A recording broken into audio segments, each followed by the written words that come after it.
the motion adopted on Tuesday, February 4th, the committee will resume its study of intimate partner and domestic violence in Canada.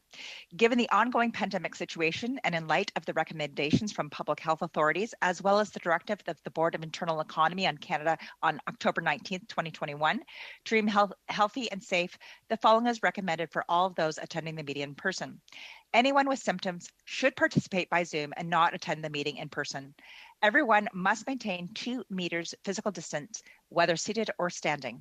Everyone must wear a non-medical mask when circulating in the room. It is recommended in the strongest possible terms that members wear their masks at all times, including when seated. Non-medical masks, which provide better clarity over cloth masks, are available in the room. Everyone present must maintain proper hand hygiene by using the hand sanitizer at the room entrance. Committee rooms are cleaned before and after each meeting. To maintain this, everyone is encouraged to clean surfaces such as the desk, chair, and microphone with the provided disinfectant wipes when vacating or taking a seat. For those participating virtually, I would like to outline a few rules to follow. You may speak in the official language of your choice. Interpretation services are available for this meeting. You have a choice at the bottom of your screen of either floor, English, or French. If interpretation is lost, please inform me immediately and we will ensure interpretation is properly restored before resuming the proceedings. Before speaking, please wait until I recognize you by name. If you are on the video conference, please click on the microphone icon to unmute yourself. Those in the room, your mic will be controlled as normal by the proceedings and verification officer. A reminder that all comments should be addressed through the chair. When speaking, please speak slowly and clearly. When you're not speaking, your mic should be muted. Before we welcome our witnesses, I would like to provide this trigger warning. We will be discussing experiences related to violence and assault. This may be triggering to viewers with similar experiences. If you feel distressed or if you need help, please advise the clerk. I will now like to welcome our first panel of witnesses for today's panel. And for the first panel, we have a witness who chose to remain anonymous. She will be referred to as witness témoin one, and I kindly ask that members refer to her as such, as she has also indicated she's from the organization grouping Sexual Assault Help Centers in Quebec. I would like also to welcome Disabled Women's Network of Canada, the Executive Director, Bonnie Brayton. Thank you so much for joining us, Bonnie. And from the Shield of Athena Family Services, Melpa Kerma-Teroz, who is the Executive Director. And Melpa, hopefully you can help me with my language there. What we're going to be doing is we're going to be giving everybody, all of our panelists will begin with a 5-minute opening remarks. At 4 minutes, I will provide you with this beautiful little sign for 1 minute, just for 10 seconds, just to let you know. And then we'll be going on to our panels where our first round will each have 6 minutes. I would like to begin today's meeting with our first 6 minutes from Bonnie Brayton. Bonnie, you have the floor. Thank you, Karen. I want to thank the committee. I'm joining you today from the unceded territory of the Kainai in Montreal. And I'd like to just move quickly because we have limited time. I'll just remind the panel and the committee today that the rate of disability for women, according to Statistics Canada, is 24%. And of course, that rate for Black and Indigenous women is above 30%. In terms of some of the important data that we need to look at today, it is to remind the panel again in terms of some of that statistics, that 39% of women with disabilities have experienced spousal violence, 46% have been physically injured because of violence. A number of other statistics, including women with cognitive disabilities, are more likely to be victims of violence from a common law partner. Where violence and abuse are concerned with respect to disability, there are interrelated elements at play, including violence as both a cause of disability and the disability as a factor of increasing the risk of victimization. Towards that point, one of the important statistics I wanted to share with you today is that it is estimated that each year as many as 276,000 women in Canada will experience a traumatic brain injury as a result of intimate partner violence. Please think about that number. 71% of women with disabilities report contacting or using formal support services due to intimate partner violence. Women with disabilities face more barriers in leaving abusive situations, as both disability-related services and services for victims of abuse are often not able to respond to their needs. Gender-based violence remains a critical issue for women with disabilities and girls with disabilities. As the research above highlights and the other research we will share in our brief, which I urge you to read next week with all the important data and facts, confirms this. As the research highlights, this issue is pressing and reflects the need for us to collectively address the realities of gender-based violence over the life course for women and girls with disabilities. In terms of what I've seen, a number of your witnesses, of course, are from the shelter community. And so I want to speak directly to that and to the idea that while we understand that there's an important distinction between accessibility and accessing shelters in terms of the kind of language and reflections we need today. Dawn Canada and our partners at Women's Shelters Canada and the vast majority of shelters themselves recognize their gaps. And yes, this continues to be compounded by COVID-19 because women with disabilities are now faced with policies that bring them into even greater contact with the sites and people associated with their disproportionate high rates of abuse. Shelters, however, are already overwhelmed and under-resourced because of this pandemic. What all this information is telling us now for the National Action Plan and next steps is that systemic discrimination, including ableism, sexism, and racism, pervades our research, our policies, and our programs, and our responses. The reflex to focus on the current resources is strong, but it will not result in the kind of systemic change that is required to rid our society of gender-based violence.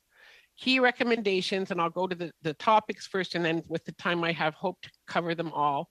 Updating the definition of an intimate partner violence to be revised and more inclusive to interpersonal violence to better reflect that for women with disabilities, for example, the perpetrator can also be a family member, a friend, a healthcare provider, or an attendant. Secondly, so important to Dawn's work and such a reflection of what we really need to hear today, peer support. While the issues of gender-based violence against women with disabilities clearly establishes that women with disabilities require unique supports, as noted above, systemic and attitudinal barriers continue to prevent access. There are women serving and disability service organizations who have been built for and by the people they serve and reflect the power of peer support when shared oppressions and shared resilience are organized into solutions. These are the folks whose results need to be examined first and then replicated, but not in the separate silos together. Instruments of hope. Systemic change is only possible by taking the long view and staying the course. The National Housing Strategy, the National Action Plan to End Gender-Based Violence, and the National Early Learning and Childcare Plan are just some of the examples of federal initiatives that could be coordinated and should be coordinated. There are funding mechanisms at ESDC, at WAGE, and other departments that work well now, or could if we could see the results in pilot communities in each of the regions. I'm telling you all to think about the fact that you have in front of you the possibility of affecting change by really thinking about these instruments of hope and what they could do if we start to think across government. The siloed approach has not worked for women and girls with disabilities. And finally, I know I'm nearly up for time, Karen, I will just say, addressing childhood sexual abuse. Just today, statistics were released that confirm childhood sexual victimization has increased by 95% in the last 5 years. Root resilience, root change, root justice. Thank you. Merci, miigwech. Thank you very much, Bonnie, and thank you for that last segment there. I think that's important, a very important matter for all of us to discuss as well. I'm now going to pass it all over to the organization grouping Sexual Assault Help Centers in Quebec. You have 5 minutes.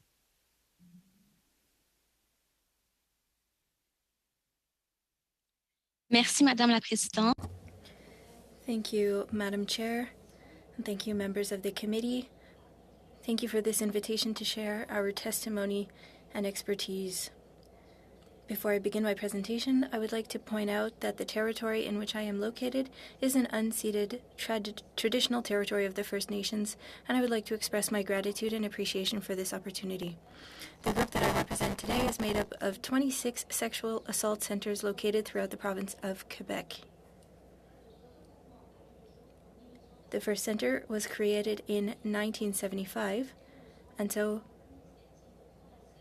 we've had an expertise for 43 years in intervention, prevention, and defense of women's rights in relation to sexual violence. I would like to begin my remarks by reminding you that 86.3% of victims know their aggressors, and that 70% of assaults are committed in a private residence. The representations often conveyed in films and the media of sexual assaults that would occur when a woman is attacked by a stranger while walking alone at night is in fact not at all the norm. Sexual violence occurs in the majority of cases in the family unit, in romantic relationships, or with former intimate partners. Hence the need, if we want to tackle the problem of sexual violence, to take into consideration the gendered nature of this violence, because as we know, 94% of aggressors are men, but also the fact that it is a violence that very often occurs in a family setting or in the context of intimate relationships. In order to overcome this violence, we believe it is important to carry out prevention, particularly in high schools, with young people, but also with the school staff that surrounds them, and to fight against the obstacles to reporting. For prevention, our expertise has shown us that one of the most effective strategies is to work with young people. What we've been proposing since 2014, after teaming up with researchers, is to go to high schools and offer a series of workshops to teenagers, their parents, and staff. We already have in-class workshops that have to do with the importance of free informed consent, for example. We have training with school staff, teachers, non-teachers, that addresses, for example, myths and misconceptions such as that rape is the only type of sexual assault, and there's online videos for parents as well, because they need to be able to know how to react if they believe that there is a situation of sexual assault. Otherwise, the second issue that we have observed and found to be critical to address is the barriers to reporting sexual violence. We need to talk about it. One of the most present is the fear for the victim that if she reports it, everyone would be against her, or it would be her word against her aggressors, and that nobody would believe her, and that nothing would change. It is important to send a clear message across the country that victims will be believed, and that they can trust their government if they decide to break their silence. The idea that it is very likely and very common for a woman to falsely accuse an abuser is a myth. In fact, only 2% of victims make false accusations. The risk of this happening is greatly overestimated and should not guide or govern every victim's passage through the justice system. Another barrier to reporting, and this time it's something experienced especially by women with precarious immigration statuses, is the fear that if they go to report, the police may make calls to verify their status and even report them to border services and cause their deportation. This is true in the case of migrant women, but also women who have been sponsored by their spouse and who are therefore perhaps afraid of being deported from Canada if they denounce the violence that they suffer at home. In Quebec, a weakness in the prohibition of the police from investigating the migratory status of victims who come forward to denounce the violence they have suffered exists. However, all women should have the right to protection against sexual violence, regardless of their immigration status, their past, their age, or their sexual orientation. This concludes my comments. Thank you.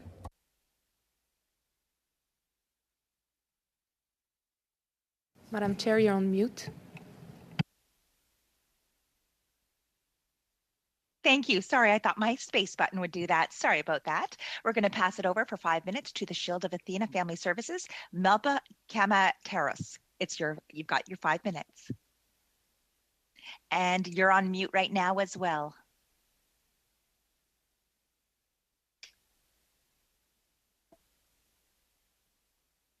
Let's try that. I don't hear you yet. You've got that little button.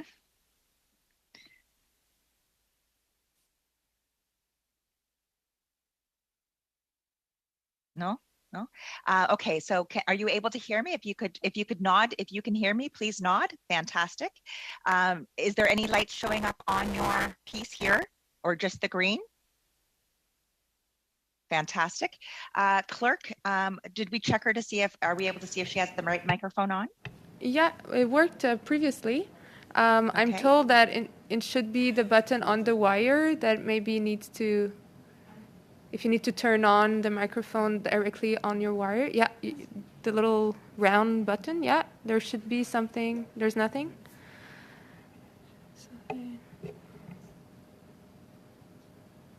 I think it was showing green before. Oh, I hear something. Oh, that's me. It was showing green a few moments earlier. Not that I'm a technological genius, but if you could go down to your button where it shows mute and you go to the area, it will show, if you go to where it says mute, there is going to be an arrow pointing up. On that, it provides you with select a microphone. Just ensure that it's on the headset microphone. If it's on that, it should be okay. So if you could check that under in your audio pieces. And it's showing, okay, right now can you try to speak? Okay.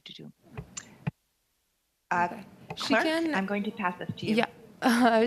Maybe Ms. Kamateras, if you disconnect your microphone from your computer and reconnect it.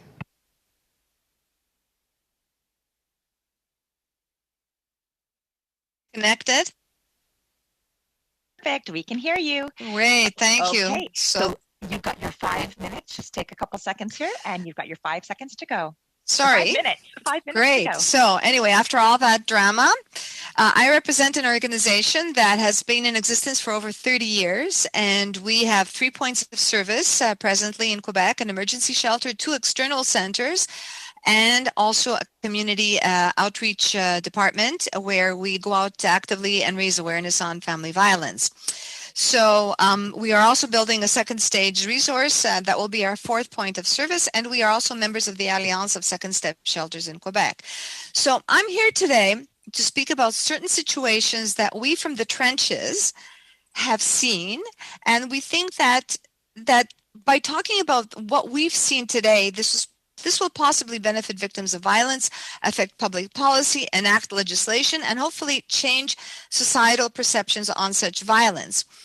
I'm not going to go into it too lengthily, but we all know the effects of the global pandemic and what they had on women victims of violence and on women in general. They were the most affected. But certain issues, however, such as unequal access to services, lack of spaces in shelters, ineffective laws, not enough prevention programs or awareness of the issue of conjugal violence, as well as the minimization or the normalization of conjugal violence, were all existing prior to the global COVID pandemic. And for immigrant women or women coming from ethnocultural communities who presented with linguistic barriers, for those with many children, the situation of attaining basic information, never mind services, became even more difficult. Their isolation was even more pronounced. The increase in gender-based violence worldwide was not caused solely by the pandemic, but by the underlying factors that were already there that have not been resolved. And we would like, therefore, to propose a more global perspective on dealing with conjugal violence. What do we mean? We mean that we want pertinent legislation that encompasses a broader definition of what conjugal violence is and that stresses the illegality of this violence. We do not want to go to the Criminal Code of Canada and extrapolate certain articles that refer to sexual and physical violence only, because conjugal violence is much more deep as a subject and it has traumatic effects for women and children. So we want the legislation. We also feel that the prevention programs should be more analyzed, because the statistics of women going into shelters are younger and younger women, which means that there are younger and younger perpetrators of this type of abuse, which means that societal perceptions regarding normalization and the and perceptions on violence have not changed at all. And finally, we want integrated services providing for more continuity for the victim, for the children exposed to the violence, and as well for the abusers. Number 2, we would like a greater access to housing at all levels of the victim's timeline. And there is a timeline to abuse, right? In terms of housing, it doesn't only stop with the initial call to 911. First, there's the entry to the shelter. And there's a huge problem there. I remember testifying before this committee a couple of years ago. Then we have the issue of the second step housing, big issue. Thousands of women and children in Quebec are leaving emergency shelters. There's 500 spaces in the second step housing. And if we sort of compare the situation that we've had, it took us 12 years to go into our second step that is presently being built. So we need a greater access to housing at the emergency, the second step, but also the social housing after. 2 weeks ago, one of our clients came and she was she was very happy. She was happy because after 4 years, she finally got her social housing unit with 3 children in tow. So obviously there's a situation that is lacking there. Now, the other thing that we want to propose is the granting of a certain status for women who are victims of conjugal violence. And what do we mean by special status? We want the issue of financial dependence is a huge issue in conjugal violence cases. The issue of autonomy, that we're supposed to be guiding women towards autonomy and non-dependence. That's a huge issue as well. By giving the woman an allowance, a recognition of her status as a vulnerable woman who's a victim of conjugal violence, and need I say that for immigrant women who can't speak the language, who don't have a social network, who don't have any means of support, this is really, really a necessity. So we would like to propose that this financial stipend be given to women who are victims of conjugal violence so that they can tide them over the worst parts of the abuse, and so that they can eventually become autonomous. And this type of financial assistance should be given to all victims of conjugal violence, be they single women or single mothers with their children. And finally, I would like the committee to believe me, please believe me, because we work with the victims, that there's a huge potential for victims to go back to an abusive partner or to become homeless if a woman is left with no recourses, little money, and no accessible housing to go to. We thank the committee for hearing us. Thank you very, very much. Et je peux répondre aux questions aussi en français. I can also answer questions in English. I was limited with my time and a little nervous, so I spoke very quickly, but thank you. That's just fine, and thank you very much. And I'm sure you will be receiving some questions en français aussi. We're going to start off with our first round. It's for 6 minutes each. Once again, I will be giving you the reminder of your last minute. So I just want everybody to recognize that last minute. That is for the question and the answer to be answered. The first 6 minutes goes to Leila. Leila Goodridge, you're on the floor.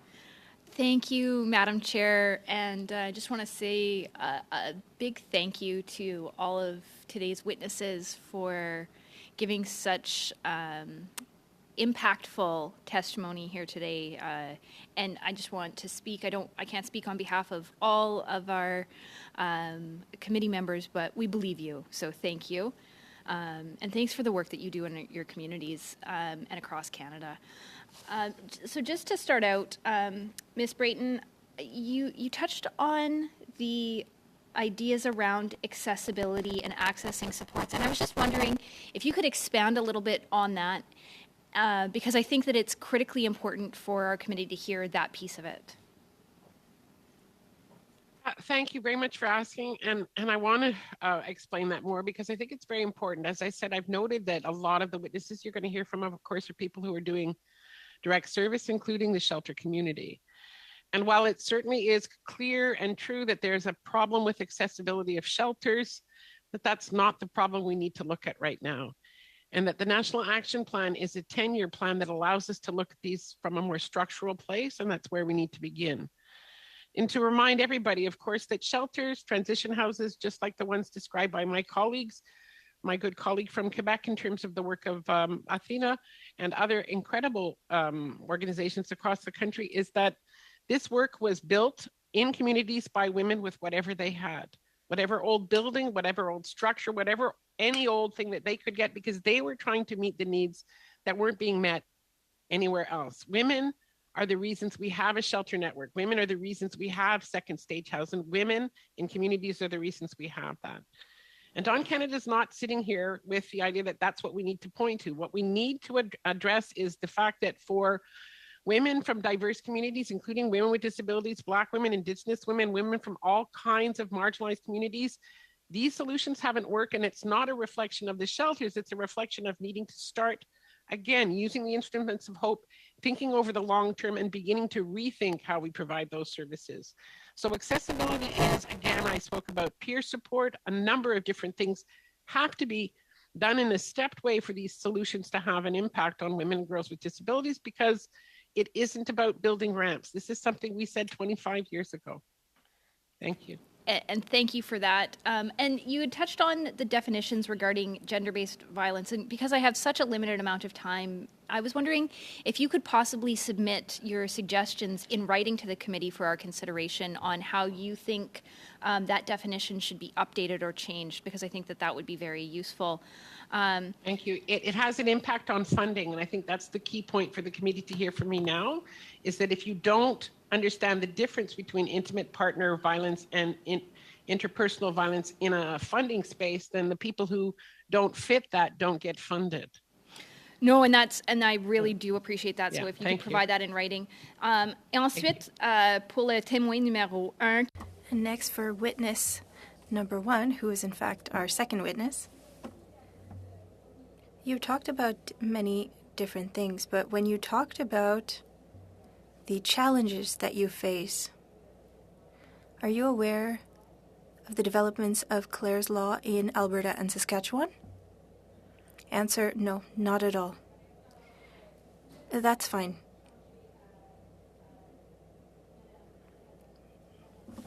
Perhaps I'll move on to the next witness. If you have heard or have any information on Clare's Law or have any other legislative solutions. Of course. In Quebec, we recently produced a report, and I was on the group of the 21 experts where the whole purpose of this report was called Rebuild the Confidence. And to rebuild the confidence for victims of sexual assault and victims of conjugal violence. And we were looking over the solutions that were being proposed. And one of them actually was Clare's Law, which allows for information to be given to women regarding the antecedents, certain violent antecedents in the past, regarding her partner or her spouse or her boyfriend, whatever. And of course, this was developed from a law from the law in the United Kingdom, where a woman by the name of Claire she was killed for exactly that reason. She didn't know of the violent past of her partner, and we think it's a good thing. We know that it's been passed in several provinces here in Canada. Along with the issue of ankle bracelets, it was looked upon as a possible reinforcing measure for victims of conjugal violence. We think it's a good thing, and I have no problems with that, and I don't think people elsewhere have an issue with that as well. However, having said that, we would have to see it in an integrated fashion with laws and with services as well. Fantastic. And so then would you have, in addition to having it in an integrated fashion with laws and services, do you have any recommendations on how we could possibly strengthen Clare's Law? Do you think that should be one of the recommendations coming out of the committee, is to look at ways of having Clare's Law brought forward across the country? Anything that reinforces the rights of a victim. And I see this as potentially reinforcing the rights of a victim and the responsibility of the abuser, because it's two ways, right? It's on one hand, you're protecting the victim, but on the other hand, you're giving a sense of responsibility to the perpetrator, is a good thing. And we're all for it. I mean, you should read the report. It's called Rebâtir la confiance, and you will get an idea of how it's being pursued here in Quebec. Excellent. Thank you so much. We're now going to move over to our next 6 minutes to Anita Vanderbilt. Anita, you have the floor. Yes, thank you very much, and I also want to thank all of the witnesses for bringing us your expertise on these issues. I'd like to start with Ms. Brayton. You said something that I think is very key when it comes to people with disabilities and intimate partner violence. And you talked about brain injury, but you also talked about the cycle. And we think of people who maybe were born with disabilities or had a disability when they entered the relationship, but we also have seen that it could be the violence itself that then creates the disability, particularly violence that leads to brain injury, head trauma, and other injuries. So how is it that we break that cycle? And also considering that when it comes to brain injury, it is something that is often very much misunderstood, misdiagnosed, stigmatized. How do we make sure that we can prevent that from happening and then creating that cycle? Thank you so much for the question, Anita, and for putting a focus on this, because it's very important for the committee, and something, like I said, that is part of the newer and more emerging research, but is something Dawn Canada, as I said, has been saying for decades, which is that women are becoming disabled through violence is a fact.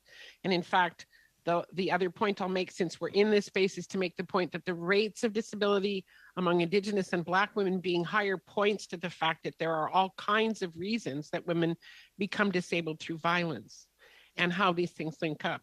But specifically to speak to the brain injury piece, this is the hidden tsunami that we must speak about, because this new data, the numbers that I was talking about in terms of, fully over 250,000 women, in terms of brain injury by itself, and understanding that studies in Canada show that upwards of 50% of women who are going into a shelter or transition house today has a brain injury, but it doesn't get screened. It doesn't get diagnosed, and she goes back out there.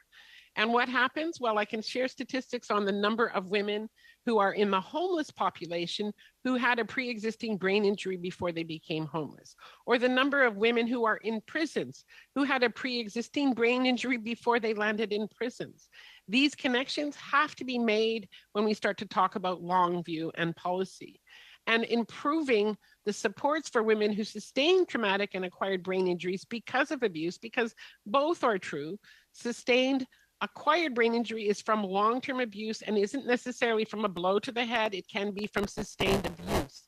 So these kind of things are really critical right now, Anita, as we start to build out the National Action Plan, because yes, shelters and all frontline services need to understand how big this is. The disability community, rights holders need to understand how big it is, because we are talking about a tsunami in terms of what we are talking about here, in terms of the size and scope of brain injury and its connections to gender-based violence. Thank you.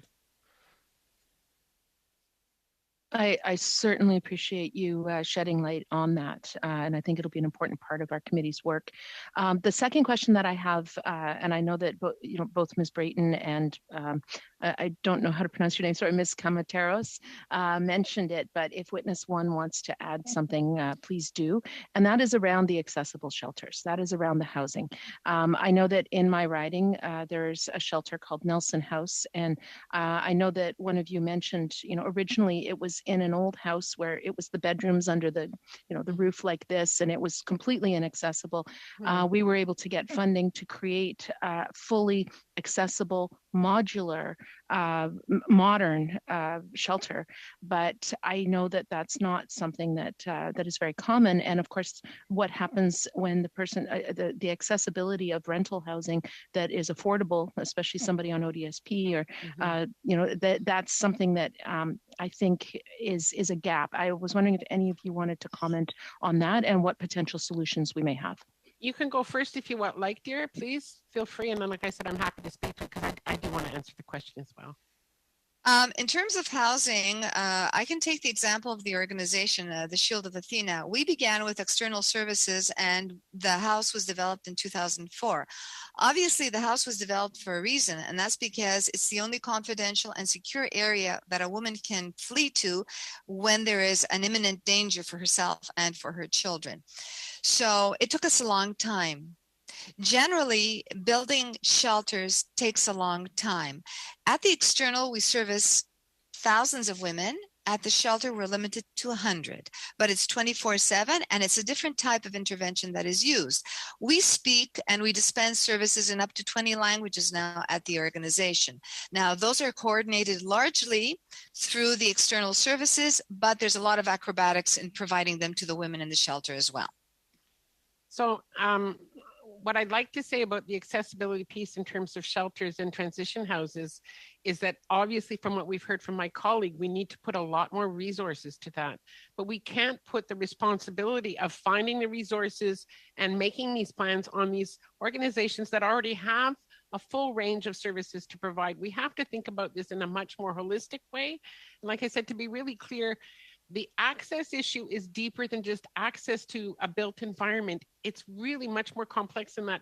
Hearing what you've already heard about brain injury and understanding too that for many women, it's about how you do outreach, how you find them and how you connect with them. That's why disability organizations and frontline services that serve women and disability organizations need to be looked at in terms of the way they do peer support and frontline services, and we need to bring them together. Awesome. Thank you so much. We're going to now move it to Louise. Louise, you have 6 minutes.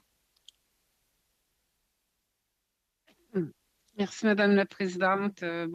Thank you, Madam Chair. Hello, everyone. And I would like to thank our witnesses. There are some things that we are aware of, but the reality on the ground will be so important for our work.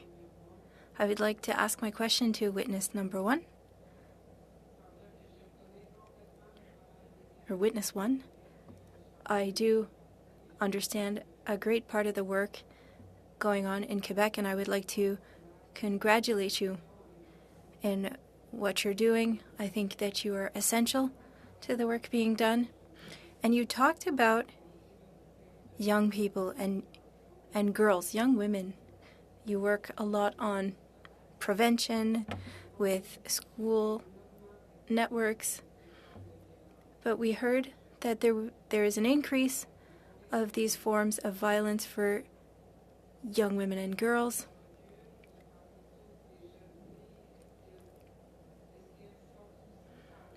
Do you think that these girls are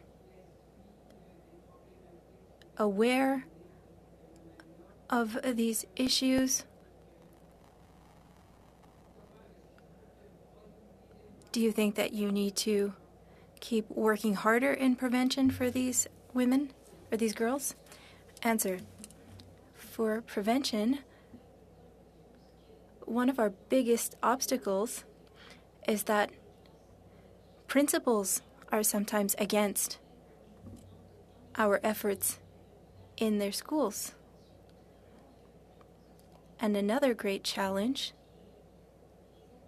is the myths of what violence is. Even with domestic violence, we don't take into account psychological violence or gaslighting. And for sexual violence, for girls, it's the same thing.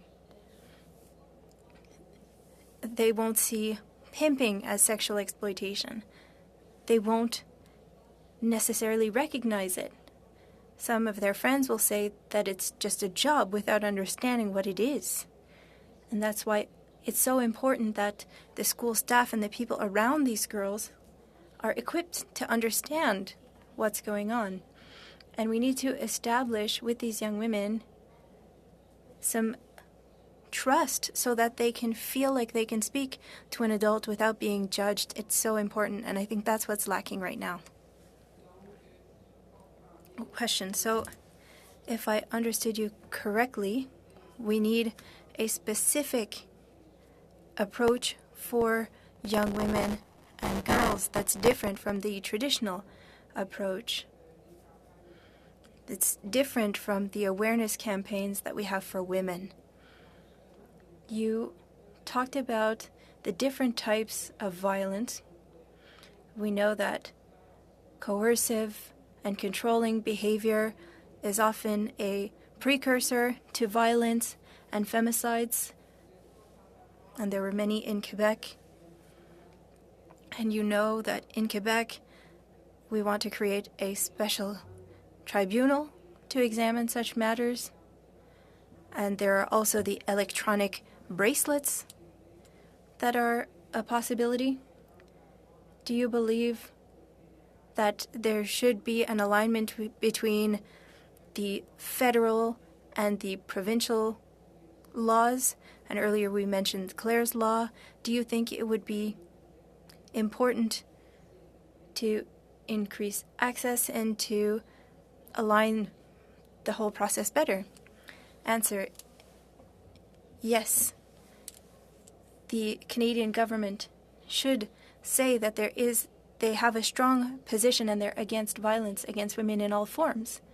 But special tribunals are something that we talk a lot about. We're focusing on it.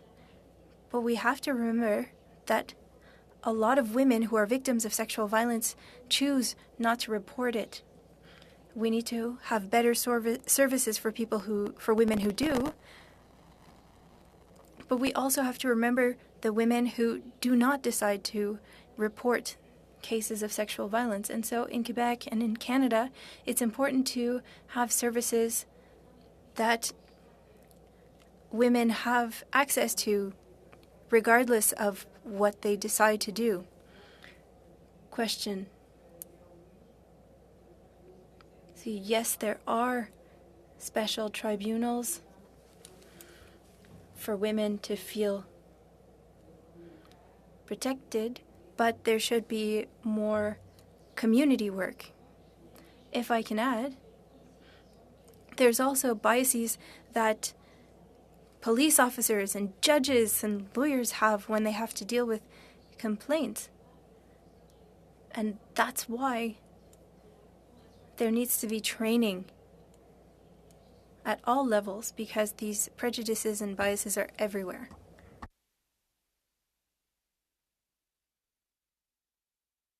Louise, we have, we had 10 more seconds. We had 10 more seconds.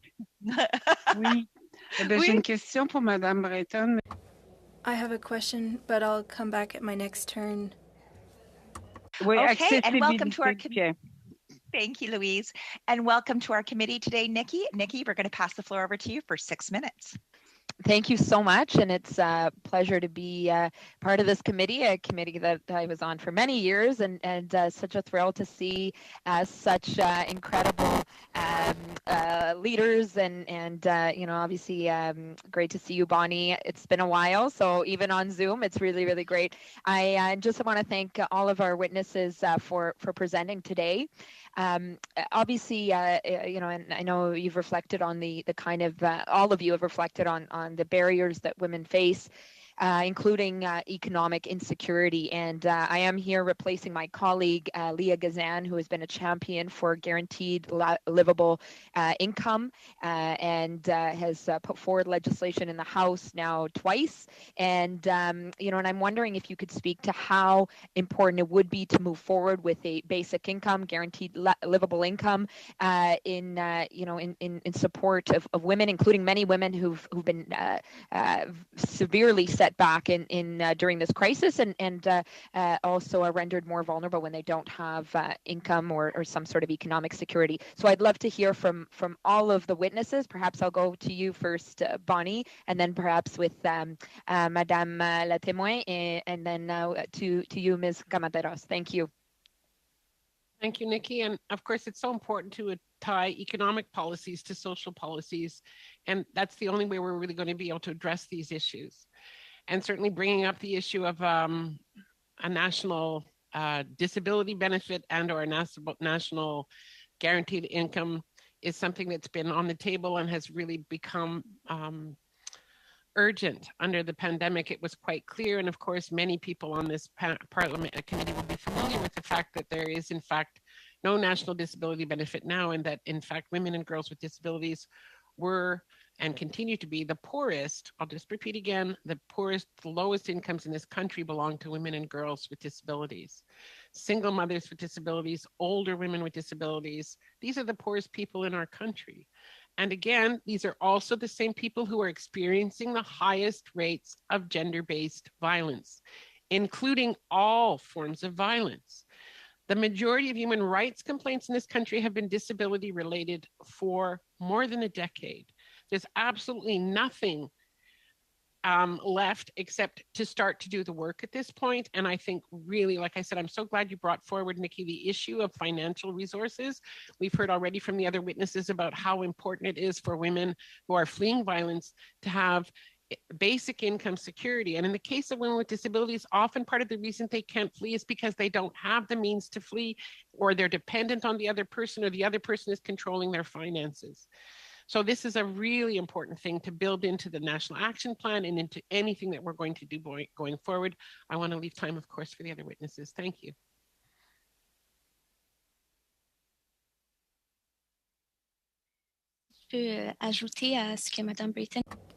I can add to what was said. Often violence, whether it be sexual or domestic, causes trauma.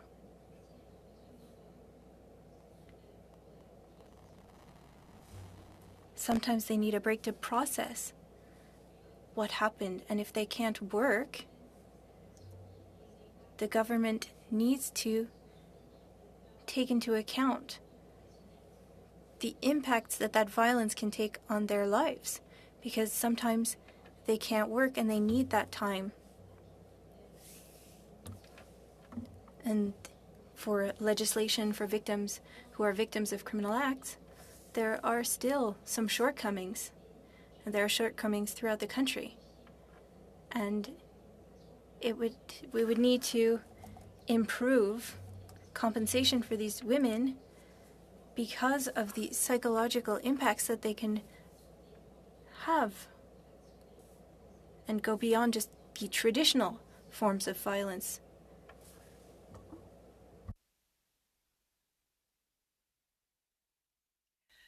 There's a lot of fear for women surrounding the issue of conjugal violence, a lot of fear and a lot of shame. 30% only of the cases of violence are reported. This is a Stats Canada, fact. And we're just wondering, where are the other 70%? Why didn't they come forth? Why didn't they try to get any assistance? And that's because of all the taboos that are still surrounding the issue of conjugal violence, the normalization of this situation, the minimization for the women. And we feel very strongly, and I think I said that in my presentation, that a woman victim of conjugal violence should have a specific status of vulnerability that allows her to get a stipend, a financial allowance that will help her move towards autonomy and to help break the cycle. And women, sometimes they're single moms, sometimes they're single women. But when they come as a package with the children, they have also responsibility to their children to break free of the cycle. And this is all very, very difficult to do if you don't have the funds. I think that's what I want to say. Absolutely. Thank you very much. Seconds. And 20 seconds. I should also just say, as a Greek Canadian, I also want to applaud the work that you do, Ms. Kamateros, at the Shield of Athena, and just want to thank everybody for what you've shared. Un grand merci pour ce que vous avez appuyé. Thank you for all that you've done. The need for economic security as support in our struggle to end violence against women. Thank you. Merci. Thank you. Perfect. We are getting so close to the end of our meeting. So what I'm going to be doing is providing 2 minutes to the CPC, or this panel, 2 minutes to the CPC, 2 minutes to the Liberals, 1 minute to the Bloc, 1 minute to the NDP, just because I know sometimes your questions can be longer or shorter. So I'm going to pass the floor over. Dominique, you have 2 minutes. Merci beaucoup à toutes. Thank you very much to the witnesses, and thank you to the chair. I would have millions of questions, but there's not enough time. First question for Ms. Brayton. When women with disabilities report violence, are they taken seriously? Answer. One of the big issues is that as a society, we are often in denial about the fact that most cases of violence are against women with disabilities or girls with disabilities. So we use the term systemic ableism.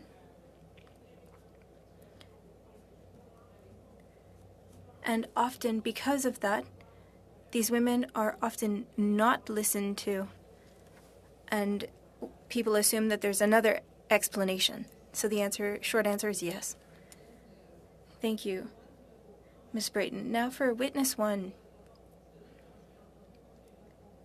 I shivered when you stated that with your program in high schools, you have a hard time convincing school principals to let you in. And how is that possible? It's unacceptable. It is unacceptable. And they have a lot of freedom because there is no program that they have to go through the education ministry. Then they can react as they please. Sometimes, because our program takes 6 sessions, sometimes they tell us that it takes too long, so they'd rather have a program that's 1 hour. But of course, with 1 hour, it doesn't allow us to change mindsets a lot. Ms. Camateros? Sorry, Dominique. I'm just so strict. I'm terrible. Jenna, we're going to pass it over to you for 2 minutes. Et tu fais bien, Karen. Thank you very much. So thanks to all the witnesses for being here. I'll try to be brief. My question is for Ms. Camaratos. I was wondering, you mentioned near the end of your talk about the challenges for immigrant women. And I'm wondering if you can elaborate on the barriers specifically to immigrant women, refugees, Indigenous women, and how that experience differs. First of all, the language, if the language blocks are present, then the door of entry to any information, to any choice of action, to any option is automatically barred. Automatically. She can't get into the CLSC. She can't go to the police station to make a report. She can't call, a helpline. She cannot access a shelter. So what is the potential for the woman to access basic information and services? There's a huge inequality there, huge inequality that overshadows and overlays the inequality that we're talking about, gender-based violence that exists because of sex.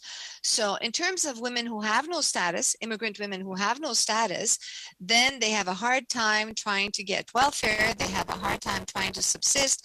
The law of immigration takes precedence over the laws pertaining to conjugal violence. And this is why we're referring to the need for a basic law and a more global vision on how we can deal with conjugal violence.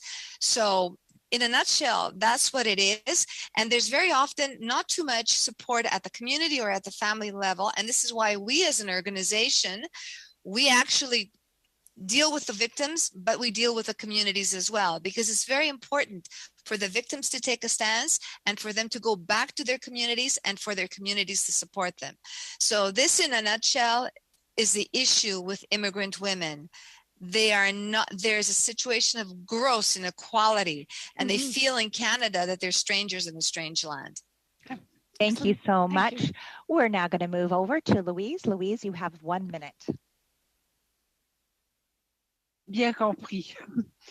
Understood. I have a question for Ms. Brayton. Of course, Louise, go ahead.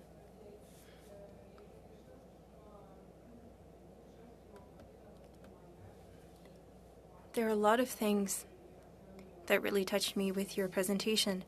When you say women with disabilities or immigrant women or racialized women are disproportionately impacted because of their situation, you talked about the difference between accessibility and access.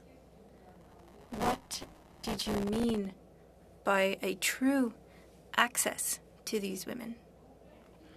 Answer: it's complex and hard to answer quickly. I know I don't have a lot of time left, but I'll do my best. It's important to understand that the first thing to do is to empower women with disabilities. You can see that today I'm the only person here to represent women with disabilities, even though we represent 24% of the population and we are the group that is the most impacted. There needs to be a presence of women with disabilities as advocates and researchers. We need to have our seat at the table. Thank you for your question. Much, Bonnie. We're now going to move it back to Nikki. Nikki, you have 1 minute. Yes, quickly, I wanted to ask you, Ms. Brayton, about the question around housing. How urgently do we need the federal government to invest in housing for people living with disabilities, affordable housing, social housing? I'd love to hear your thoughts. Well, I appreciate the question, Nikki, and I know you trust me enough to let me pivot a little bit here because I'm going to do that, right? The point I was trying to make earlier about the instruments of hope that everybody who is part of this committee and the entire Parliament have before them are the housing strategy coupled with the National Action Plan and the childcare thing. It's important to take a step back and say, Treasury Board, Cabinet, can we carve off some money and start to look at demonstration communities that actually use the money collectively? Because we keep siloing everything off and we're not building real solutions, and we're not going to build them off the backs of these women's organizations and shelters. We have to take social responsibility across this and not download it onto women's shelters and transition houses. It's time for us to take a step back and do the big picture thing. And like I said, the instruments of hope are in front of us. It's time for us to get serious. Thank you, Nikki. Awesome. And thank you so much to our panelists. I hate cutting it short because all of you are bringing so much information. So thank you so much. On behalf of our group, I would really like to thank Bonnie, thank the Organization for Grouping Sexual Assault Help Centers in Quebec, as well as MELPA for joining us today. It's wonderful to have you on. We are going to take a bit of a break so that we can get the second panel on and get their mics checked. So if everybody could be sure to return for 1:59. Thank you. We're suspended. Beaucoup. Thank you. Root resilience, root change, root.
Welcome to all of our panelists. Today we are taking on our study regarding intimate partner and domestic violence.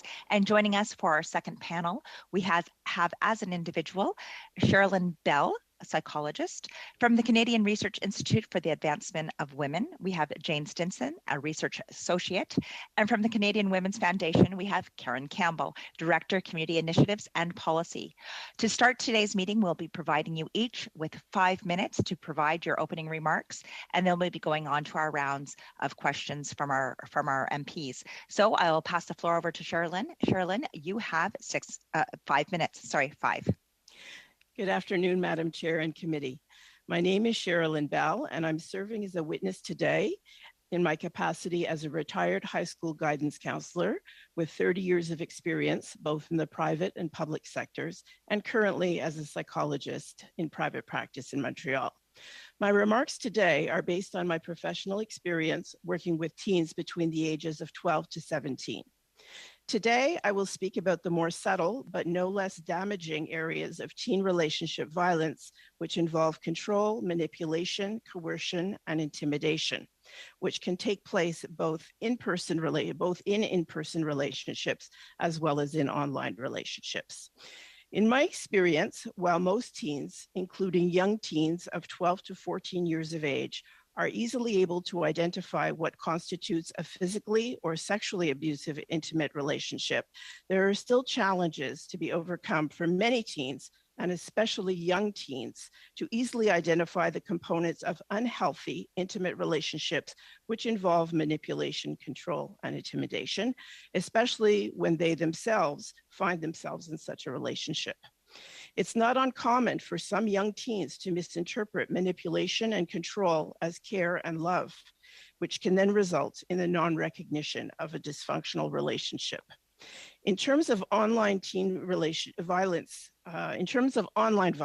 in teen relationships, with the rapid advancements in technology in the past several decades, the internet has provided easy access for some teens to insult, denigrate, manipulate, and coerce their relationship partners in a public, explicit, and scathing fashion. In addition, many of the perpetrating teens will attempt to veil their identity by creating accounts under different names or by accessing and using other teens' social media accounts. Due to the layer of perceived anonymity that using a fake account provides, the language, comments, and images that get posted are often much more severe than any comments that would be delivered in an in-person scenario. In terms of the victims, the results of such an online attack can be devastating. Embarrassment, humiliation, and shame are common emotions expressed by victims, often resulting in a significant decrease in victims' personal, social, and academic functioning. While controlling and manipulative in-person teen relationships can sometimes be directly observed by parents, which then allows the parents an opportunity to address and perhaps intervene in the situation with their child, it's important to note that parents are often completely unaware if their teen is either a perpetrator or a victim of online violence. Out of fear of the potential consequences, teens will often try to hide this information from authority figures, and it is often only brought to the attention of an adult when the victim or friends of the victim perceive the victim as needing help and or protection. According to an online article authored by Danira Exner-Cortens, an assistant professor at the University of Calgary, and Wendy Craig, a professor at Queen's University, on October 19, 2021, 1 in 3 Canadian adolescents between the ages of 11 and 18 experienced dating violence in 2021. This statistic indicates that there's still much work to be done to address the problem of dating violence in teens. Within this same article, the authors remind us that teen dating violence is both a Canadian public health problem as well as a children's rights issue. There are existing Canadian resources available which provide information on this issue, such as the Canadian Centre for Child Protection. In fact, the Canadian Centre for Child Protection has an excellent online resource booklet entitled Self and Peer Exploitation, It's Not Okay, a resource guide for families, which provides detailed information on this issue for parents and teens, along with suggestions to prevent and or deal with an incident after it has occurred. I would be curious to know how widely aware most parents and teens are of this resource. Based on the remarks that I've presented to you today, my recommendations to the committee are, firstly, that more resources subsidized by the Canadian government be developed to address and provide information and support for teens concerning healthy versus unhealthy intimate partner relationships. Secondly, that more funding be provided by the Canadian government to existing organizations which address the issues of control, manipulation, and coercion in young teen intimate partner relationships. Thirdly, that awareness campaigns on this issue be expanded for both parents and teens. And lastly, that further information, awareness, and prevention programs be developed for preteens, as well as for the parents of preteens, so that children and parents are more adequately educated on the topic of teen intimate partner violence before their children enter the teenage years. Thank you. Thank you so much, Sherilyn. And now we're going to pass it over to the Canadian Research Institute for the Advancement of Women. Jane, you have the floor for, I'm sorry, not Jane. Jane, you have the floor for 5 minutes. Thank you. Great. Thank you very much. Good afternoon. Thanks for the opportunity to appear here before you.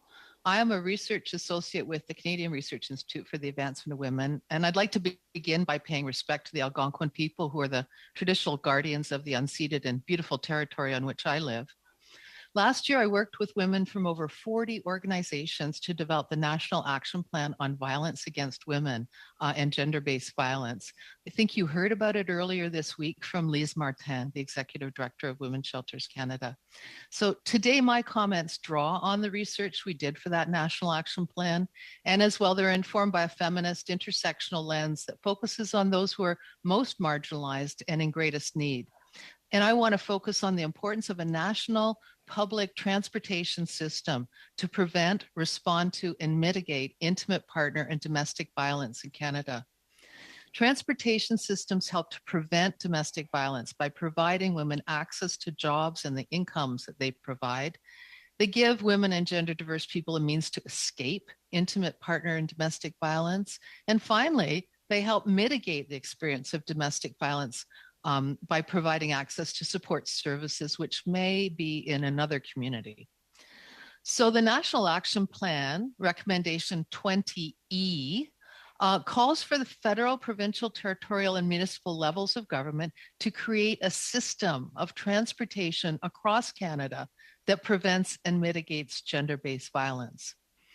I want to thank this committee for its 2019 report on systems of shelter and transition homes, shelters and transition homes, where you recommended government action to fund transportation for women fleeing violence who had no access to shelter services in their communities.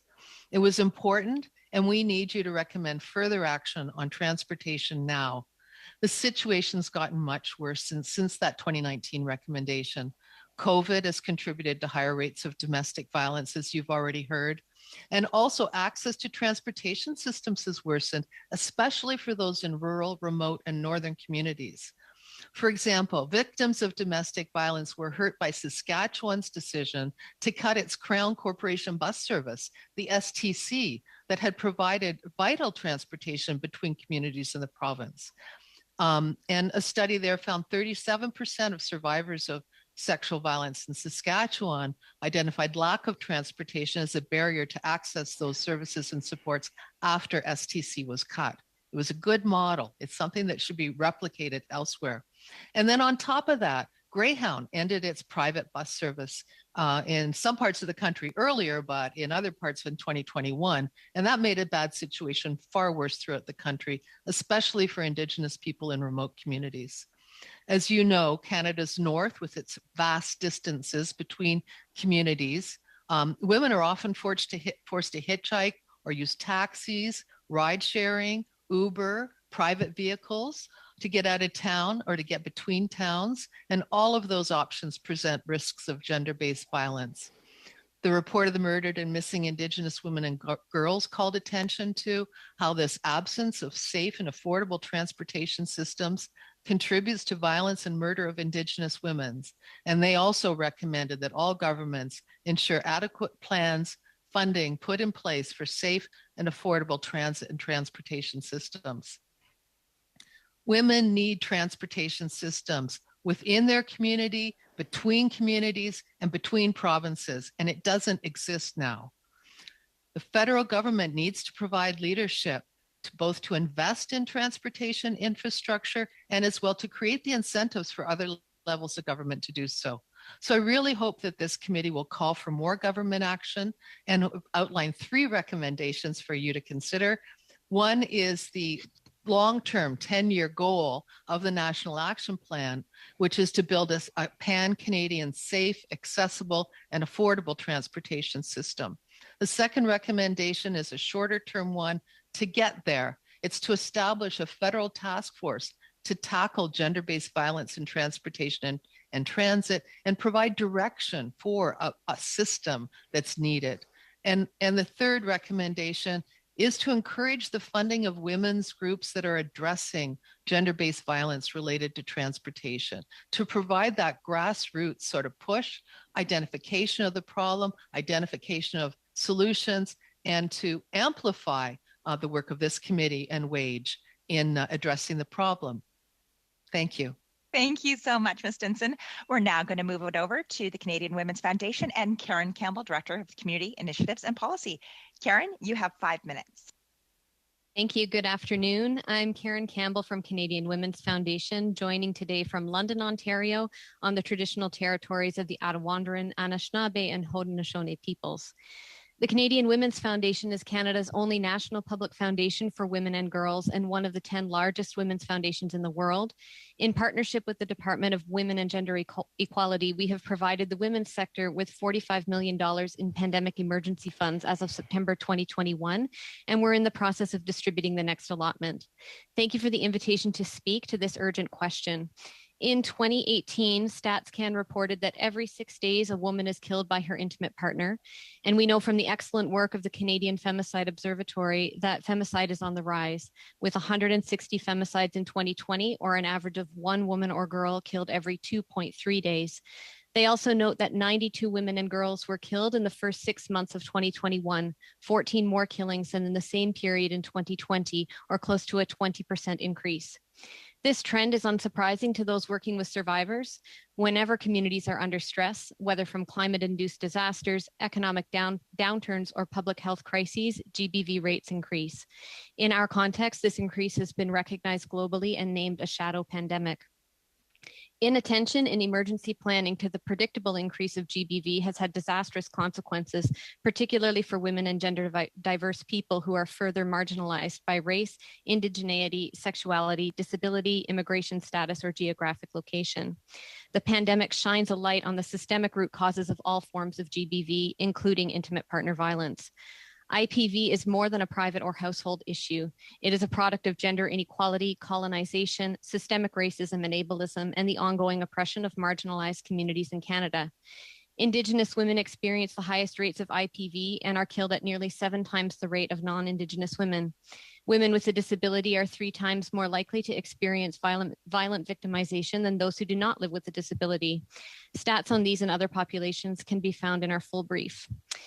There is a significant lack of data on IPV as experienced by Black and racialized women and gender diverse people, and on how IPV affects women living at the confluence of several groups, such as Black trans women or racialized women with disabilities, presenting important challenges in understanding levels of violence across populations. But the numbers that we do have reveal that IPV and GBV is deeply connected to the systemic violence that confronts women and gender diverse people every day. To improve protections for those living in unsafe homes, we must acknowledge the gendered nature of the mental health impacts of the pandemic and its associated restrictions. We need to better understand how job loss, food insecurity, fears of contracting the virus, and social isolation have contributed to the rise of GBV. Youth serving organizations report youth spending more time online where the risk of tech-facilitated violence is a concern. They're witnessing increased suicidality and substance use and the challenges young people face in forming healthy relationships grounded in consent culture in this context. To eliminate barriers to leaving unsafe environments, we must focus on those bearing the brunt of the economic and social effects of the pandemic: women, trans, and non-binary people who are marginalized by race, immigration status, age, ability, and socioeconomic status. To escape violence, women need an adequate and equitable income, access to housing, affordable childcare, and safe and reliable transportation services. Chronic underfunding of the GBV sector has left survivors at risk. These underfunded and oversubscribed services have seen increased demand and staff burnout. The pandemic shows us that the sector has no surge capacity to deal with crisis impacts and that significant gaps persist in services for the most marginalized. Service providers report that clients are coming to their doors with more complex needs, disclosing more extreme forms of physical and sexual violence. The complexity of cases, combined with barriers to in-person access, is yet another drain on an overtaxed and women-dominated workforce. To prevent IPV, we need to work on the ground. In addition to the GBV sector's needs, support is required for grassroots groups that are doing the important work of building consent culture and challenging gender norms. Much of this work happens with young people, racialized people, elders, and even men and boys. And many of these groups are ineligible to receive charitable donations under CRA guidelines. Reforming the rules governing the charitable sector to ensure that these groups are resourced is an important step towards ending all forms of GBV. Importantly, public policy needs to target root causes. An overemphasis on criminal justice responses only scratches the surface and ultimately criminalizes those most in need of relief from the systemic injustices that they already face. GBA Plus must be embedded in all policy instruments, and they must be grounded in the lived realities of the most marginalized women, trans, and non-binary people. Thank you for your time. Thank you very much. We're now going to move over. Sorry, I got to turn off that little alarm clock that I have going. We're just now going to turn it over to our panelists. We will be doing 6-minute panels. So just to all of our panelists, just so that you know, the questioning will be coming for 6 minutes. And within that time's questioning period, I will be putting up my 1 minute. So just a reminder to, in that last minute, question and answer would be great. Michelle Frary, you have the floor for 6 minutes. Thank you so much. I hope everyone can hear me okay. I also want to take an opportunity, because I didn't get to thank the first panel of witnesses. They were so passionate and amazing, and everybody's doing great work. I'm going to direct a lot of my questions to our first witness. It's Sherilyn. I loved what you had to say. I wish I could spend 6 hours with you, if I'm honest. Really important work and your lived experience of what you've done as well, and working with these teens. I couldn't agree with more with all your calls to action. And as a mom, I'm very interested in this as well. I've experienced a lot of what you've talked about. So I'd like to talk about what you would recommend. You say about educating teens. We've talked a lot about this in this committee. If your benchmark of an unhealthy relationship is unhealthy, you don't know any different, right? They don't know that difference. Exactly. So, when they finally start to maybe see it, what methods of education can we use to educate preteens and teens that they are going to trust? Because we know they're not going to listen to a teacher who stands at the front of, like, it's a peer. What do you recommend there to help educate these kids? Yeah. Well, I do think that the prevention is key. And I think that you're absolutely right when you say that their benchmark, depends on what they know or their perception of what normal is. So I think that if not their teachers, then maybe, bring in speakers into the classroom to just discuss in more detail the subtleties between what makes a relationship unhealthy. Because I mentioned how some teens can confuse care with manipulation. Mm-hmm. And I certainly have seen that. And it is subtle at times, if they say, my partner is texting me and wants to know what I'm doing every minute. And that's a red flag for a professional. And then the teen might say, but, isn't it nice that they care so much about me that they want to know what I'm doing every minute? So I'm sorry, I hate interrupting you, but I feel like we have such short time that I'm like, I want to get everything in. Yeah. But I think there's a catch-22, because when we talk about social media, and what you brought up is so critical, and we know that it could be a double-edged sword. Could we use that same tool that they're so addicted to help educate them about what a healthy relationship is? I'm sure we could. We could. And so that would be one thing I would ask or look into. But the other question is to talk about the parents aspect. This is a really important point that you brought up that I thought was, again, I've been on the receiving end of this. Your child could be a part of being a perpetrator or being the recipient of this, and you are completely oblivious to it. What would you recommend in terms of educating parents where they're not nagging that child, where they're, building trust? How do we help parents recognize these signs? Well, if the child doesn't tell you directly something's going on, sometimes you notice it in their functioning. You can see that they're a little bit off, maybe a little bit more withdrawn, seem a little bit more anxious. So any kind of subtle change in their behavior could be an indicator that there's something going on. I think a lot of the parents are just not aware of a lot of the stuff that's going on. They just don't even have the basic education. In a lot of cases, the kids know more than the parents do. Even 12 and 13-year-olds, they know way more than the parents do. So again, I think, an awareness campaign for the parents, just about all of these subtleties and what's going on in this age group. The kids are starting high school, getting their phones for the first time. I think parents need to really be made aware of some of the paths that their children can go down, sometimes unwittingly.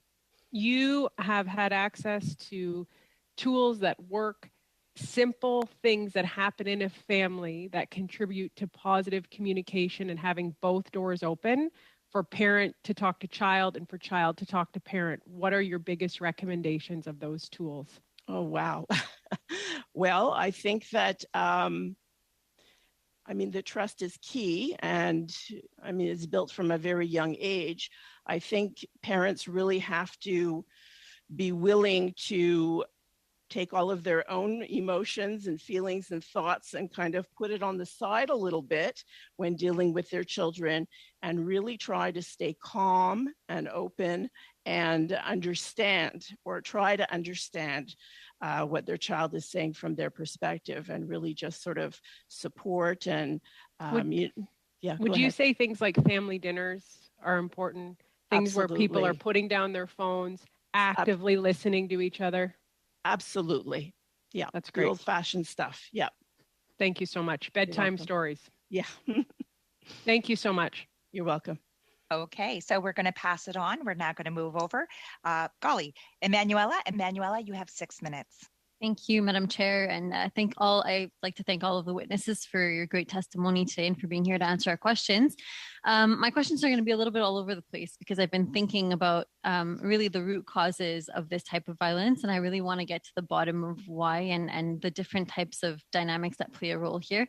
Is anyone able to answer the question of whether cultural communities, and I'm not talking about Indigenous women per se, but cultural communities, immigrant communities face higher levels of violence than white communities or communities that aren't necessarily from immigrant backgrounds? That's just I don't know if anyone has a stat on that. No? Okay.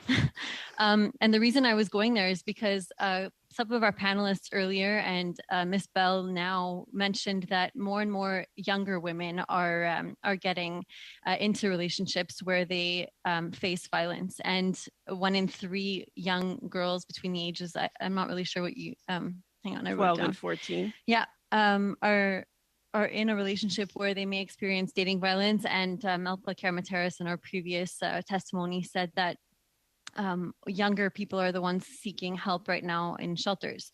And so I know, coming from a cultural community myself, I know that dating is frowned upon in our teens. And so it's not necessarily allowed. And I feel that just based also in my experiences as a teacher, a lot of young people that I knew who were from cultural backgrounds weren't necessarily the ones dating. Ms. Bell, in your experience, what would be the reasons, like if younger and younger people are coming out with these types of issues, and we're trying to tackle it from the root and not allow this type of violence to continue later on, what are some of the things that you think people can do? What are the signs, first of all, to look out for? Obviously, you mentioned a few of them. Mm-hmm. And what types of programs can the federal government put into place, right? We don't deal much with education, but right. What are the types of programs that we can put into place that would fund these types of initiatives to help end that kind of those signs early on, let's say? Right. Wow, those are good questions. Let me think about it. Like I mentioned in my talk about that booklet from the Canadian Centre for Child Protection, the resource booklet for the families, and I did read through it. It's about 35 pages, and it's really excellent. But as I mentioned, before I was sort of doing a little bit of research to talk to you today, and in all my years of practice, I never really knew about this resource that was there if I hadn't gone looking for it. So, that's why I mentioned as one of the recommendations, there are some really good tools out there, but more awareness, I think, has to be made about what already exists. So that's something to think about. So I think in terms of what the federal government can do, I mean, you've got some Canadian tools out there. Maybe think of ways of getting people more aware. What else did you ask? Actually, I see that Ms. Campbell has her hand up as well, so I want to give her a chance, yes, an opportunity. Of course, yeah.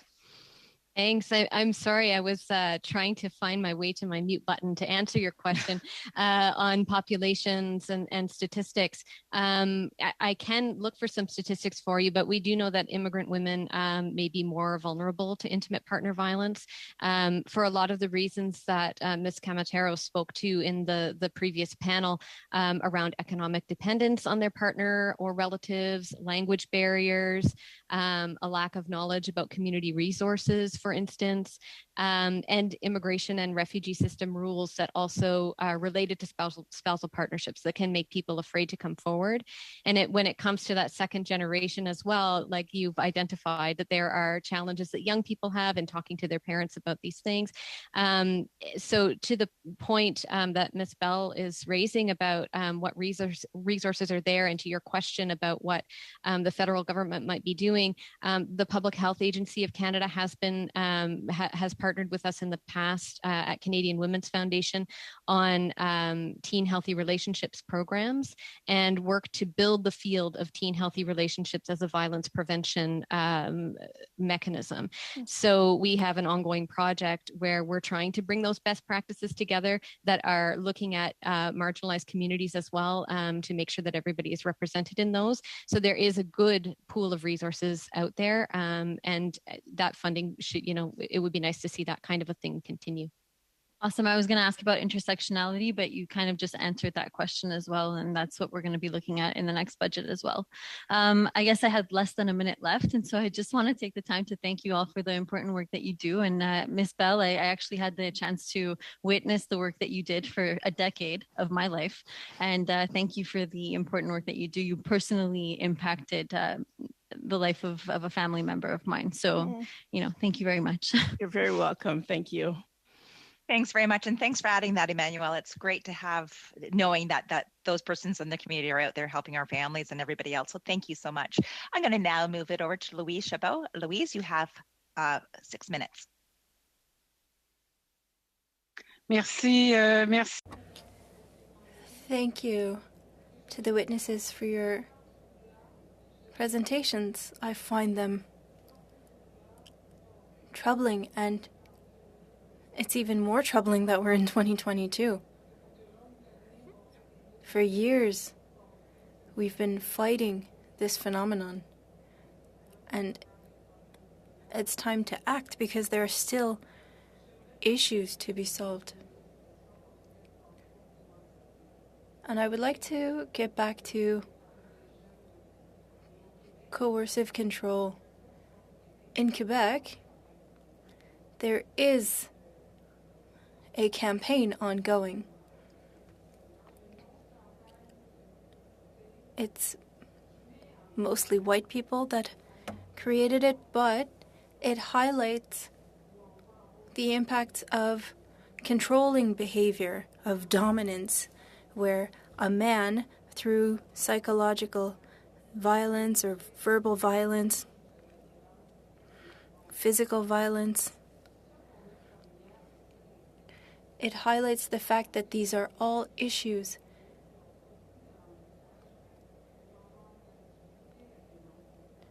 and a lot of women, because there are no visible bruises caused by that violence, will have a hard time reporting it.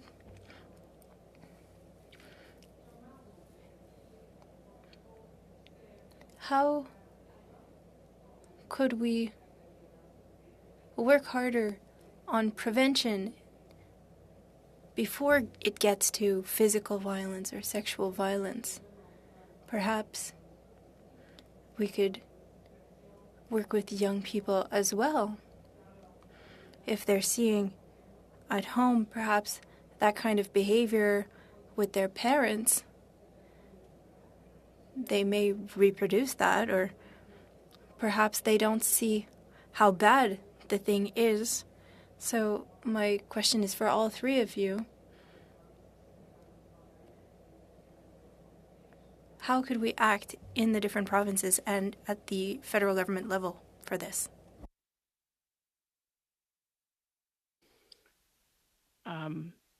I could start perhaps. Okay, well, I think, well, I know that education is governed provincially. So I think that I'm glad to hear that something exists in French about the coercion and coercion and control manipulation. I'm wondering sort of more about what that program is. I'm also wondering if it's available in English for the English sector. I think that it's fantastic. And I think that the prevention lies in, again, educating the students in the upper elementary years and the parents about these more subtle aspects before they have the electronic devices in their hands and they're, on these accounts. So it's really, I think, education and building awareness of what's out there and appropriate use, and where it sort of starts to slide into inappropriate use, and just really try to make sure that the students have a clearer idea of what inappropriate versus appropriate use is. And then, what, again, in terms of relationships, what's healthy and what's unhealthy. I think you really hit the nail on the head when you said sometimes, they're seeing what's going on at home, and often what they're seeing at home is their normal. And it can perpetuate in their own relationships as they start to develop them. So that's a key area.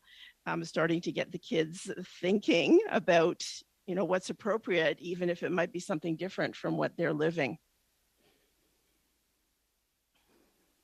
And if I could jump in, I'll be brief. I think it's really important to think about the opportunities that people have to leave relationships where there is coercive control going on. And I will go back to things like the importance of stable employment as a sort of foundational thing. And the federal government plays an important role there, both as in terms of its direct job creation, it's the largest employer in the country, and the sort of examples it can set to others. But I think addressing things like precarious employment is important. I'll stop to give my colleague a chance. Thanks. And I would just add to this that Ms. Chabot, you're correct. People have been talking about this for decades. We've been advocating for what we need to see for years. The sector knows what it needs and has told the government what it needs a lot of times in different formats. And we see the National Action Plan to End Gender-Based Violence is there. It needs to be implemented urgently. It needs to be funded to the highest levels to get these things in place. And the same goes for the National Action Plan to address our national crisis of missing and murdered Indigenous women. The roadmap is there. We just need to follow it. You've got about 20 seconds.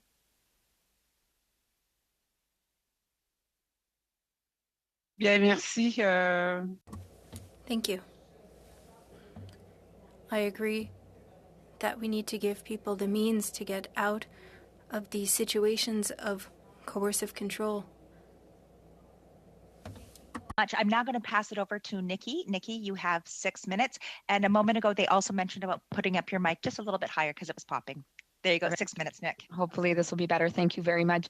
So thank you so much, everybody, for your powerful testimony. And I'm very pleased to be here replacing my colleague, Leah Gazan, for today's session. As committee is quite familiar, given the work that I was able to do a while ago, a number of years ago, in terms of the status of women, and seeing familiar faces like you, Jane, and others earlier today. So thank you so much for being here. Jane or Ms. Stinson, I did want to go to you about, you highlighted some very key findings around access to transportation and as well access to employment. I'm wondering, and I do want to highlight just how critical that is. I represent a northern riding. I live in a northern riding. We were the first to lose here in Western Canada Greyhounds services.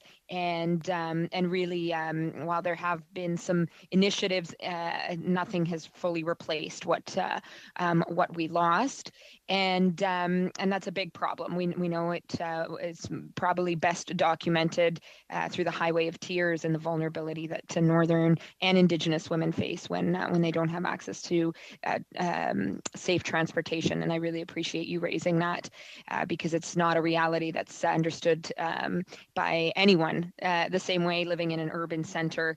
That's for sure. So I appreciate that you raised both of those two areas.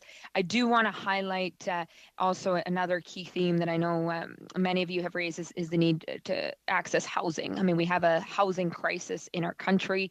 It is particularly acute in First Nations, in northern communities, but truly is a full-blown crisis across the country, both in terms of supply, but also in terms of access, right? And increasingly access to safe housing is out of reach for so many Canadian women, even many who are working, given the reality, as you pointed out, Jane, of precarious work, et cetera. So I'm wondering, Ms. Stinson, if you could talk a bit about how urgent is it for the federal government to move on housing, investing in housing, all kinds of housing. Would love to hear your thoughts.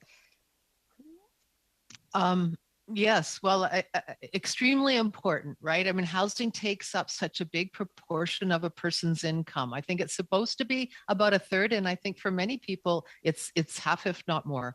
And it's out of reach for lots of people. So it's the lack of housing and the instability that exists that also contributes to violence.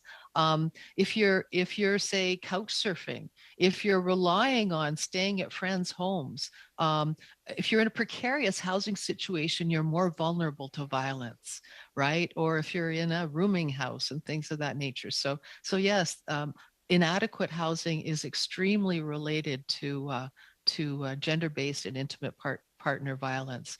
And as with transportation, I mean, the federal government plays a key role, right? We saw it with childcare. I think the childcare one is an amazing example of seeing the leadership of the federal government and creating conditions, right? In that case, it should be not for profit, which is extremely important in a lot of services and especially childcare. So the federal government plays that key leadership role of saying there's money here, you meet certain conditions, and let's work together to develop a system. Absolutely. I also want to give Ms. Campbell the opportunity to share any thoughts on housing, and Ms. Bell as well, if you have anything to add. Yeah, we've been talking with our colleagues in the sector, since the beginning of the pandemic. And when you ask them, what do women and gender diverse people need right now? Housing is right at the top of the list. Housing and access to an adequate income are really, really significant. Access to childcare, access to transportation, all of those pieces really come together to have an impact on whether or not someone is safe. I guess it's really very much considering what are the social determinants of health and making sure that it's all, those things are all in place. They're necessary for women to be safe. So absolutely, leadership role on the part of the federal government on the national housing strategy is required.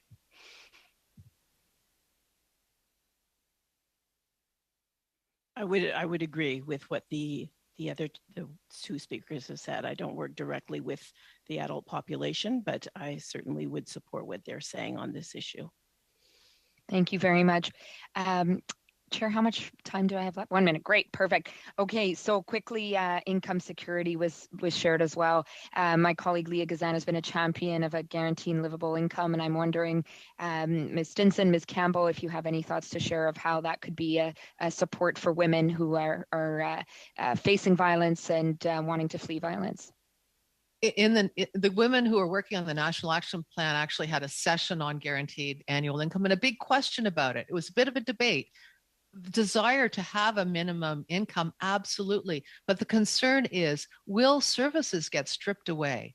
Will it become a market-based system where people are given money and expected to buy services for cash on a market? So that's what's really important, is ensuring that that it doesn't result in that we need the infrastructure, we need the support and public services in addition to a guaranteed income. Like, people shouldn't be living in poverty. Thank you very much. We're now going to move on to round two, and we actually have enough time to do the entire round two. So we're going to start off with Dominique. Dominique, you will have 5 minutes. Sonia, you have 5 minutes. I'm sorry, I was going to say Adrian. Sorry, Louise. Louise, you have 2.5. And to Nikki, you have 2.5. So I'm going to pass the floor over to Dominique. You have 5 minutes. Merci beaucoup, Madame la... Thank you, Madam Chair. And my questions will be for you, Ms. Bell, and I will ask you to be brief because I have a couple questions for you. Thanks to your experience as a psychologist, do you think that a young victim could become an adult victim? Yes, I do think so. I mean, it's 1 out of 3, the statistic of adolescents that are affected by the teen violence. And I think the 1 out of 3, often it does continue, even though you work with the victim sometimes. Sometimes unknowingly, they just tend to end up in similar situations. Madame la Présidente, j'ai plus de traduction. I'm not receiving any interpretation in French. Okay. Are you able to see that? Are we get the translations working? Oui, on l'a. Yeah. Should I repeat what I said or just continue? Please repeat what you said, and then we'll. Okay. Yes, please. Okay. So I do agree that young teenagers that are involved in a situation, victims of perhaps the online violence or the in-person violence, they do go on often to have repeated incidences where they become victims of ongoing relationship violence, even with different partners. So, Madame Bell, je suis désolée. Miss Bell, I'm sorry to interrupt you. I know it's very impolite, but I know it's only because we don't have a lot of time. What would you say is the most important example of the ones that I'm going to give? What is the impact on violence for our young people? Is it social media, the internet, family violence? Or is it a predisposition? Is it all of the above? What do you believe? What have you heard in your practice? I think it's a combination. I don't think it's any one thing. So I think there can be predisposing factors based on things going on in the family, or even just, perception of the young person themselves of situations that can be a little bit skewed, and then affects their view of things and their decision making. So I do think you can't just pinpoint one thing. I think that it is a combination, and I guess that's what makes it such a difficult situation to deal with. Ouais. Dites-moi, je suis la maman de... I have a son who's 25, soon to be 26 years old. And I think parents also have a responsibility with the way that they raise their boys. What should we say to our sons? Well, I think I don't know how much empathy training is taught in the elementary curriculum, but I think it's really important that our kids are taught from a young age how to view things from other people's perspectives, how to put themselves in somebody else's shoes, And also to maybe talk with kids about, you know, decision making, how a parent makes a decision, maybe talk through the steps, how a parent thinks critically about a situation, talks through the steps with the kids, so that the child has something concrete to go on, and it's not just an interpretation of a situation that they're going with. Madame Bell, en terminant, il me reste... I have a minute left, so Ms. Bell. We know that there are shelters and transition homes for women, and there are some for men. Are there enough resources to help our young people who are violent or who are victims of violence? There are some resources in Quebec, but are there enough resources? I don't think so. Certainly, I know that, you know, when I was working as a guidance counselor, the demand in the schools, speaking with colleagues too, not just the schools that I worked in, but other schools, public and private, there were never enough counselors to go around. And even in private practice, I know that the demand for psychologists, therapists is extremely high. So I would say there needs to be more resources. Very much. We're now going to pass it over to Sonia. Sonia, you have the floor for 5 minutes. Thank you, Madam Chair. Thank you all the witnesses for your great testimony. My question is to Ms. Stinson. Ms. Stinson, part of this study includes how coercive and manipulative behavior is also a form of abuse. We heard the language barrier, the lack of community resources. What steps do you think take to tackle this particular form of violence is more effective? So I just want to make sure I understood your question. Which type of violence are you referring to? So which type of steps to control this type of violence which steps is more effective? Well, I guess my emphasis has been on transportation. That's what my job was within the National Action Plan. And so I would emphasize these things about the importance of transportation systems. The absence of them that creates, allows or forces people maybe to stay in violent relationships. And so for me, it's about trying to look at what are the systems that need to be in place that enable people to leave violent relationships. So whether it's a transportation system that lets them get out of town or get to a transition home, again, employment, housing. So I think for me, I appreciate Ms. Bell's approach as a psychologist. She deals with individuals and it's extremely important. But I guess I tend to think more in terms of systems and what are the areas and systems that the federal government has some influence or control or over. And so those are the ones I encourage you to focus on. Thank you. And Ms. Campbell, what sorts of programs are offered to the girls that would teach them to recognize early sign of an abusive relationship and empower them to respond safely and give them the confidence to pursue healthier one? So Ms. Bell or Ms. Campbell, both can comment on that. Sure, I'm happy to chime in on this. There are a range of programs that are available that are happening in schools, that are happening in community centers across the country that focus on the empowerment of girls, particularly looking at them in their own cultural settings as well. We fund many of those programs.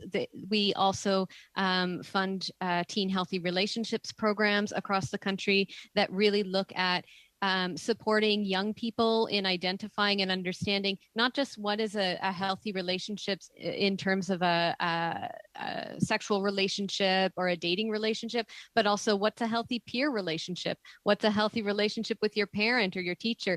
These are all skills that are really important to emphasize and to build in our young people. And I would just say, broadly speaking, that we need to have a strong and thriving women's and gender justice sector in order to make sure that these programs can happen. And right now, that sector is really struggling and suffering in the context of the pandemic. So we need to really be putting our attention there to shore up resources for those groups. Thank you. We know that social media can be a platform for intimate partner violence, and there are horror stories of girls, teenage girls who have been bullied. I'm wondering what role, in your view, the tech and cybersecurity sector have in reducing the violence among teens. Ms. Bell, if you can answer that. Mm-hmm. Well, I do like to think that they do have a social responsibility to try and do something, whether it's identifying violent content or inappropriate content and somehow taking it down. And my limited understanding is that some of these social media platforms do try to do that. But there's just such a vast amount that sometimes it doesn't happen quickly enough. But I think that's an area certainly to be explored in more detail. Any kind of awareness campaign, we heard that, and especially because mental health is also impacted. Any witnesses can see the mental health aspect, how effectively we can put the resources or any your views, how the government can help any strategy we can. Actually, Sonia, we're going to use that more as a comment, and perhaps they can use that just because we're getting down to the last few minutes of our meeting. We're going to now pass it over to Louise. Louise, you have 2.5 minutes. Merci. Thank you. Ms. Campbell. If the federal government were to implement legislative measures to counter domestic violence by criminalizing, for example, coercive control, do you think that would be a good thing? I think understanding the root causes of coercive control is extremely important. And I think that those root causes are very much similar to the root causes of all of the other kinds of gender-based violence and intimate partner violence that we see. I think that any sort of direction that the federal government takes would need to be very specifically grounded in evidence and research. And so I think looking at Clare's Law and other legislative mechanisms that are out there on coercive control, it would be important to see what the impacts of those are and taking a really strong gender-based analysis to understand the differing impacts on different communities. Yeah, it's really about addressing the systemic root causes more than taking a criminalizing approach, in my view. Madame Campbell, toujours une autre question. Ms. Campbell, another question, if I have time. For people with disabilities, we've seen that they are disproportionately victims of violence. What would your approach be in order to better include their situation in any solutions that were to put forward? Thank you very much for that question. And I'm sorry, I'll just flag that the interpretation is very, very quiet and difficult to hear on my side. But I think I caught the gist of the question around access and support for women with disabilities. Again, I think that a systems approach is really necessary. Understanding systemic ableism is important. I think that Ms. Brayton in the previous panel spoke very, very well to it not downloading the resourcing and responsibilities to individual organizations that are struggling and suffering with burnout and staff turnover, and looking for really systemic approaches to dealing with access. Thank you. And thank you so much, Karen, because I could see that smile because she saw my green pen starting to rotate. So we're going to pass it over for the last 2.5 minutes to Nikki. Nikki, you have 2.5 minutes. Thank you. And I wanted to go back to Ms. Stinson around the sort of the broader state of affairs when it comes to violence against women. And I'm wondering, there's some very disturbing research out in the recent months around the connection between misogyny, violent misogyny, and the rise in hate and extreme, particularly right fascist politics. And I'm wondering, and often there's talk of how we need to detect that these signs are very much tied into some of the explicit misogyny, violent misogyny we see displayed by men, particularly young men online. And I'm wondering, Ms. Stinson, Ms. Cabell, Ms. Bell, I don't have much time, but is this something that we need to take seriously and we need the federal government to take on as well in terms of what is seen online and the potential for it to escalate into something that's both violent against women, but other people as well? Yes, if I can just start. CREA has recently put out a fact sheet on the sort of connection between the far right and hate, the hate movements and their views of women, a sort of anti-feminist approach. So I think it's extremely important. Like increasingly we're seeing these connections, and living in Ottawa, we really sort of see how nasty this sort of new right hate movement is. They're bullies. I mean, they're bullies towards everyone, and especially women and people of color. We're hearing stories about how they've been treated on the street and things like that. So I do think it's an extremely important. It might be a particularly sort of new angle for this committee to be looking at and exploring that connection. And I'll let others speak. 30 seconds. Okay. Maybe I'll jump in next. So I completely agree. I think it's really important that as much can be done as possible. I like what Ms. Stinson was just saying about what's going on and the division of groups of people. And we see this even in teenagers. And unfortunately, they often don't have the critical thinking skills to make good decisions about, what is something that's, again, something to be perpetuated and not. They just see something, and if it's something a little bit different, they jump on it, and then they themselves, will do the same thing. And it's just, a disaster in so many cases. So it does tie into, I think, what I said with education of the children, but piggybacked onto Ms. Stinson's comment. Absolutely. So we are coming to that end of the meeting. I would really like to thank, this has been an absolutely fantastic discussion. I would really like to thank the three of you for coming and bringing all of this information.